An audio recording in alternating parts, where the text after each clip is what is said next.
नमस्कार दोस्तों, मैं बबीता स्वागत करती हूँ आपका हमारे YouTube चैनल डीप इनसाइट में। आज हम बात करेंगे अवेयरनेस के बारे में। अवेयरनेस क्या है? क्यों चाहिए अवेयरनेस?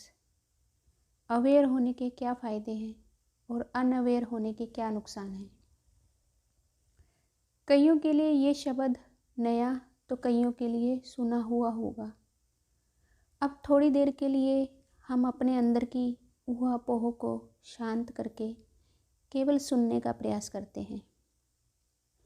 मान लो हम नहीं जानते अवेयरनेस को। जैसे मैंने बात की थी अपने पिछले वीडियो में कि प्रत्येक व्यक्ति की 3 अवस्थाएं होती हैं। पहली, निद्रावस्था, जब हम रात को सोते हैं। इसे आप मृत्यु के समकक्ष जानिए। मृत्यु और निद्रा को हम सब ने महसूस किया है, लेकिन मृत्यु को नकारात्मक और निद्रा को सकारात्मकता से जोड़ा हुआ है। लेकिन जो अवेयर हैं उनके लिए मृत्यु भी निद्रा जितनी ही सकारात्मक और आरामदायक है। दूसरी अवस्था है जागृत अवस्था, जिसकी अभी अभी बात की, जिसमें सब उल्टा हो जाता है, जहाँ मृत्यु और जीवन की सत्यता नज़र आ जाती है।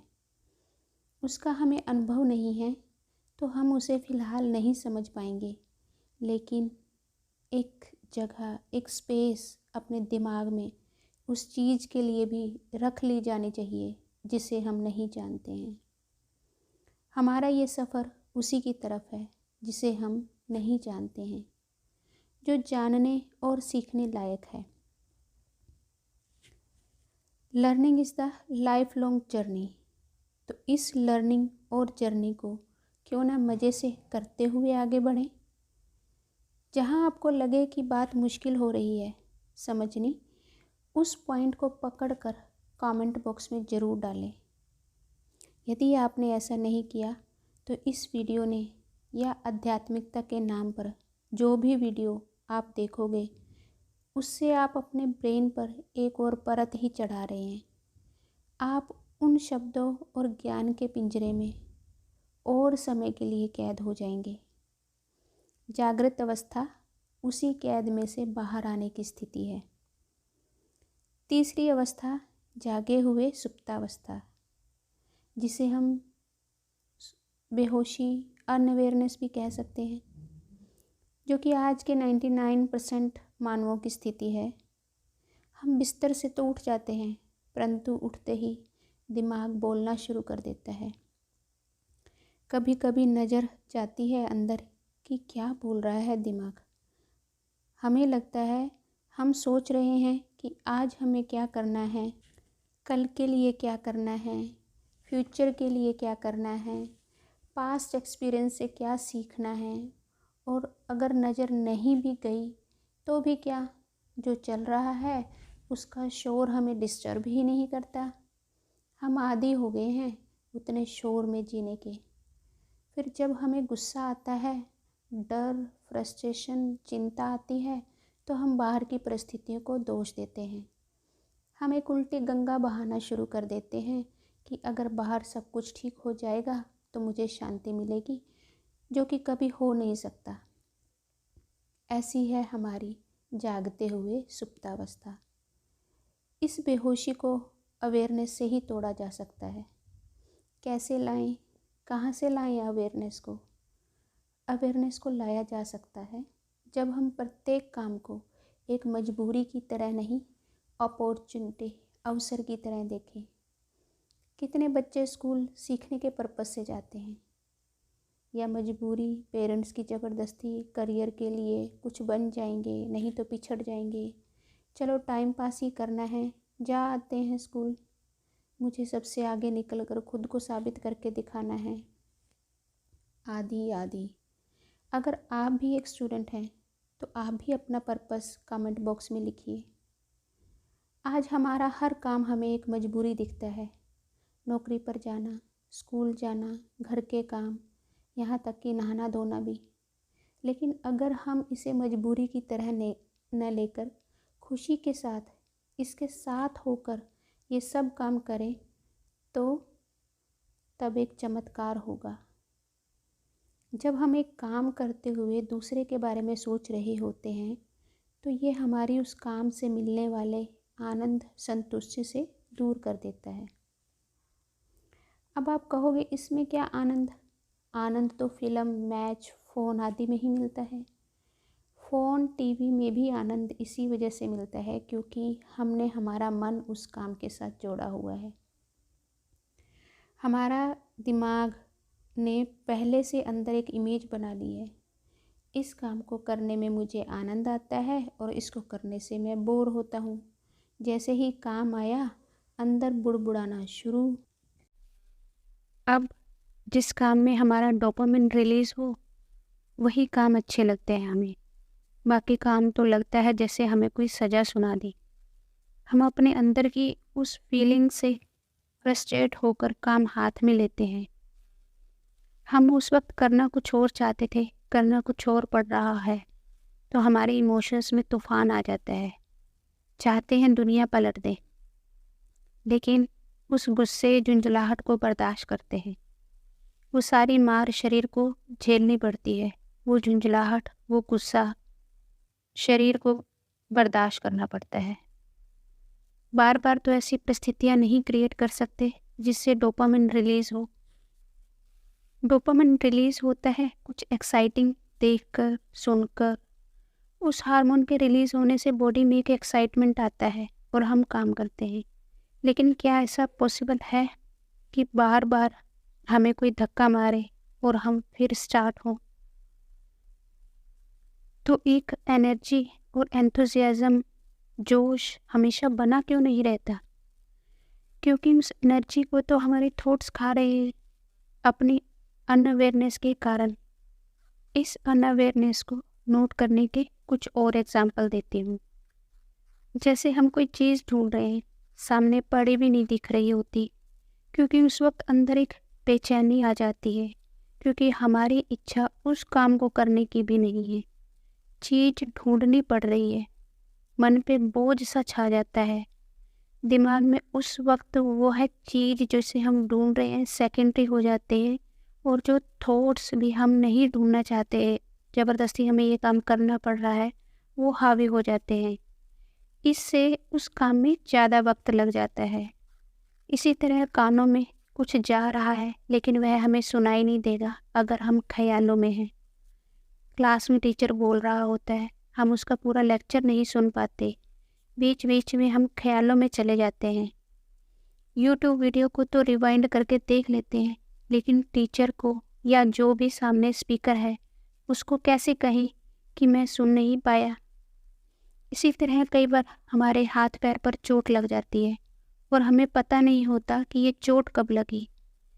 यही हाल हमारे भोजन के साथ है, हमारे जो टेस्ट की सेंसेस है उनके साथ। एक बार खाना मुंह में डालकर थोड़ा सा टेस्ट देखा, खाने लायक है, बस फिर फटाफट खाना खाया जाता है। दिमाग दूसरी तरफ कहीं और ही घूम रहा होता है, खाने के साथ नहीं। खाने के प्रति हमारी सबसे ज़्यादा क्रेविंग होती है। इसका कारण भी यही है कि हम खाना ध्यान देकर नहीं खा रहे हैं, इसलिए मोटापा, पेट खराब, ओवर ईटिंग, शुगर जैसी बीमारियां लग रही हैं। इसी तरह तुम नाक के सेंसेस का बताओ, जब सेंसेशंस को तुम ना पकड़ पाए हो। अब दिमाग को दोबारा से ट्रेन करने की ज़रूरत है। ये काम है, इसको ध्यान से कर, देख इसमें क्या चमत्कार होता है। एक छोटा बच्चा जिसका दिमाग और मेमोरी फ्रेश होता है, वो हर काम को कहेगा ये मैं भी करूँगा। लेकिन एडल्ट एज आते आते हमारी रैम इतनी ओवरलोड हो जाती है, थॉट्स ओवरलोड हो जाते हैं कि कुछ नया तरीका अपनाने के लिए न तो माइंड में स्पेस मिलता है, ना एनर्जी। एनर्जी कहाँ जाती है, कहाँ से आती है, इसके बारे में हम अपनी अगली वीडियो में बात करेंगे। जो टीनेजर बच्चे हैं, अगर वो थोड़ी सी कोशिश करें तो उनके जागने के ज़्यादा चांसेस हैं, बजाय जैसे जैसे एज बढ़ती है उसके बाद। बड़ी एज ग्रुप वालों ने हर चीज़, हर बात कॉन्सेप्ट के लिए खुद की एक इमेज बना लिए। वो उन लोगों को, उन चीज़ों को जैसे हैं वैसे नहीं देख पाते, ना देखना चाहते हैं, क्योंकि ऐसा करने से उनकी जो उन्होंने खुद इमेज बनाई हुई है उस चीज़ के बारे में, वो टूटती है। अंदर कुछ टूटना उनसे बर्दाश्त नहीं होता और वो उसी इमेज को पक्का करने में लग जाते हैं। इसके लिए अगर हम अवेयरनेस को क्यूरियोसिटी से जोड़ दें तो हमारा ब्रेन बना ही इस प्रकृति का है कि ये कुछ नया खोजता है, नए लोगों में इंटरेस्ट शो करता है, नए की खोज में उदास बोर होता है कि ये क्या वही सब कुछ पुराना। लेकिन अगर दिमाग उस इमेज के साथ न रहकर उस मोमेंट पर उस काम के साथ रहे तो कुछ नया एक्सप्लोर होगा, जिससे वह इंसान कभी बोर फील नहीं करेगा, उसे किसी भी एडिक्शन की ज़रूरत नहीं पड़ेगी। ब्रेन को ट्रेन करने के लिए इसकी जो इधर उधर भागने की आदत है उस पर लगाम लगानी होगी।